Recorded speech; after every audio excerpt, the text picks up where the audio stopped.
Video বানানোর কোনো ইচ্ছাই ছিল না। ইচ্ছা না থাকা সত্ত্বেও তারপর আপনাদের মাঝে আবার ফিরে আসলাম ভিডিও বানাতে। আসসালামু আলাইকুম, আমি নীলা বলছি ঢাকা গাজীপুর থেকে। ছোট ছোট অংশ নিয়ে ভিডিওটা সাজাইছি। আশা করি আজকের ভিডিওটা আপনাদের ভালো লাগবে।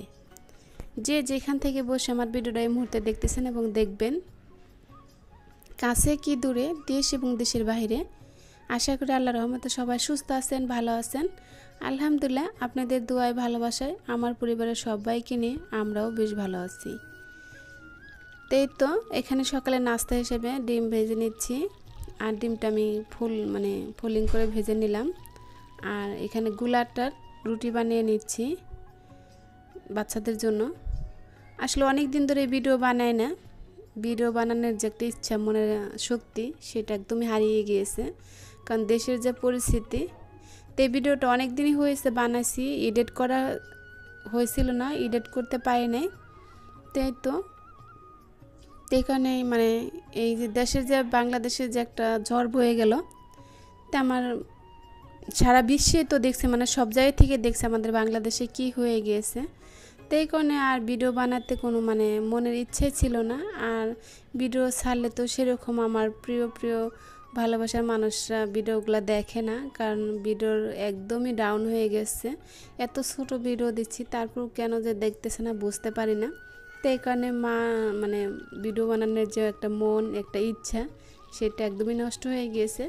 তারপরে কিন্তু বেশ কিছুদিন এখান থেকে বাইরেই ছিলাম, এই অনলাইন জগৎ থেকে কিন্তু বেশ কিছুদিন বাইরে রয়েছি। এখন দেখি যে বাসায় সেরকমভাবে সময়ও কাটে না, আবার ভালো লাগে না আপনাদের সাথে সুখ দুঃখ সব কিছু শেয়ার করি। আসলে সেটাও হচ্ছে না। এখন ভাবলাম যে দেখি, আগে না রেগুলার ভিডিও দিয়েছি, এখন দেখি যতটুকু পারি ততটুকু আপনাদের মাঝে শেয়ার করার চেষ্টা করব এবং আপনাদের পাশেও থাকবো ইনশাল্লাহ।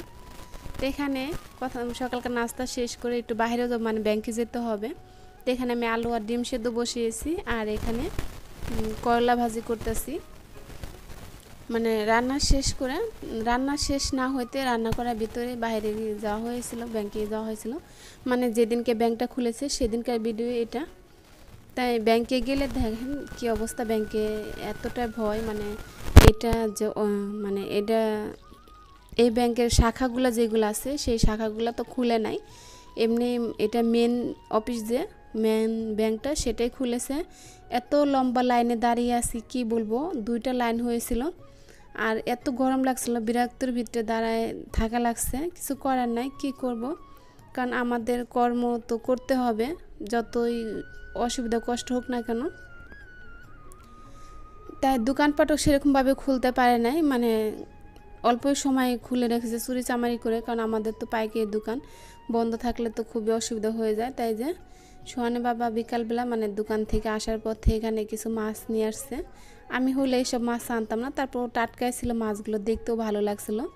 সোহানে বাবা এই মাছগুলো ভাজি করা অনেক পছন্দ করে, আর বাচ্চারা তো পাঙ্গাস মাছ পছন্দ করে। আমি বেশ কিছু ধরে এই পাঙ্গাস মাছ আনি না, ওদের একটু অ্যালার্জিতে সমস্যা আছে। অ্যালার্জির পাঙ্গাস মাছ খেলে কিন্তু অ্যালার্জিতে অনেক সমস্যা দেখা দেয়। এই কারণে পাঙ্গাস মাছটা আমার বেশি আনা হয় না, কারণ বাজারঘাট তো আমারই করতে হয়। তাই কারণে কিন্তু আর সেরকমভাবে পাঙ্গাস মাছটা আনা হয় না বাচ্চাদের জন্য। পাঙ্গাস মাছটা না খাওয়ালে বেশি ভালো হয়। সুহানের তো প্রচুর অ্যালার্জি। তো এটা পরের দিনকার ভিডিও। আমার তেলের জারটা তেল শেষ হয়ে গেছে, তো এখন একটু কেনেল করে নিচ্ছি বিম লিকুইড দিয়ে। আর এই পর্যায়ে আমার ভালোবাসার মানুষদেরকে একটা কথা মনে করে দিচ্ছি, যারা এখন আমার ভিডিওর সাথে ধৈর্যশীল আছেন, একটা লাইক দিতে ভুলে গেছেন, প্লিজ দয়া করে একটা লাইক দিয়ে দিবেন। আপনাদের ছোট্ট একটা লাইকে কিন্তু পরবর্তী আমাকে আর একটা ভিডিও বানানোর জন্য ইচ্ছা আশা জেগে তুলে, যে আমার প্রিয় আপু ভাইয়ার আমার পাশে আছে, অবশ্যই আমাকে সাপোর্ট করবে। আমি যাদেরকে সাপোর্ট করি, যাদের পাশে আছি, কিন্তু ইদানিং দেখছি তাদেরকে বেশি একটা পাওয়া যাচ্ছে না। আর পাওয়া গেলেও শুধু কমেন্ট হচ্ছে, লাইক হচ্ছে না। কেন আপু ভাইয়ারা, আপনারা যদি একটা কমেন্ট করতে পারেন এত সুন্দর করে, একটা লাইক কেন দিতে পারেন না? আমি এইটাই বুঝি না। একটা লাইকে যে আপনাদের ছোট্ট একটা লাইকে আমাকে যে কতটা এগিয়ে নেওয়ার জন্য সাহায্য করবে, একমাত্র কিন্তু আমিই জানি। আর আমরা যারা ইউটিউবে ভিডিও বানাই, তারা কিন্তু আমরা অনেকেই জানি যে একটা ভিডিও বানাতে কতটা কষ্ট পরিশ্রম করতে হয়। আর আরেকটা কথা বলি, যারা আমার ভিডিওতে আজকে প্রথম ভিজিট করেছেন, ভিডিও দেখতে দেখতে কোনো জায়গায় কোনো অংশ যদি ভালো লেগে থাকে, চাইলে আমার পরিবারের পাশে থেকে যেতে পারেন। ইনশাআল্লাহ আমিও আপনাদের পরিবারের সময় মতো চলে যাব। আর যারা আমার পরিবারে আসছেন, যদি তাদের পরিবারে আমার যেতে একটু সময় লাগে, মানে একটু না যেতে পারি, যদি আমি ভুলে যেয়ে থাকি, তাই দয়া করে আপনারা একটু আমার কমেন্টে এসে একটা হাই হ্যালো বলবেন, আমি চলে যাব আপনাদের পরিবারে। তো এখানে সবাই তো লকডাউন বাসায়, মানে দেশের যে পরিস্থিতি, তাই বিকালে একটু মুড়ি মেখে নিচ্ছি। এখানে চানাচুর, শসা, পেঁয়াজ, মরিচ, ধনেপাতা সব কিছু দিয়ে মুড়িটা কিন্তু মেখে নিচ্ছি। আর এই মুড়ি মাখাটা সবাই আমার ঘরে পছন্দ করে, আর সবাই অনেক মজা করেও খায়, বেশ ভালোই লাগছিল। তাই তো আমার ছোট্ট ছেলেটা সে অভিনয় করতেছে। এখানে শাপলা একজন আমাকে দিয়েছিল, আমি শাপলা কি কখনো কিনা খাইনি, আমার মানে বাসায় থেকে একজনে দিয়েছে, তো সেটা দেহকে একটু সাজিয়ে দিয়েছি। তাই কেমন হয়েছে অবশ্যই বলবেন কিন্তু।